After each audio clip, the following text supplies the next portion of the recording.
Now, before we start building the Docker file for our API, what we'd like to do is to set up the actual file or the actual API that we want to create a Docker image for. So I have here the DevOps Masterclass API repo open, and you can get the repo that we're going to be working on from this link here. Obviously, I'm going to add it as part of the resources for the videos. Now, what I'm going to do is I'm going to clone this repo. Now, this repo is from another course that I have already, which basically talks about how to integrate Stripe into your application. So it talks about Stripe on the front end and Stripe on the back end. Now, this here is the back end API for the e-commerce store. So it's a Node application, and it's the API of that particular application that was built in that course there. So I have this repo here already. What we're going to do is we're going to clone this locally, and then we're going to continue working, building out the Docker image that way.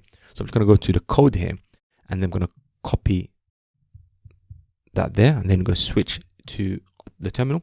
So I'm just going to clone that with SSH, and I like to use the same name, so it's going to be a DevOps Masterclass API. So it's going to clone that into our directory here. I'm going to cd into that.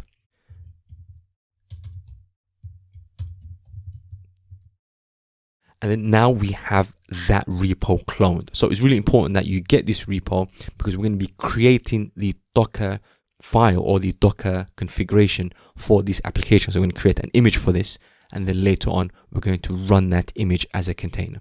So finally, what I'm going to do is going to clear the screen, and I'd like to open VS Code. And then we're going to continue in the next steps to build out a Docker image for our API.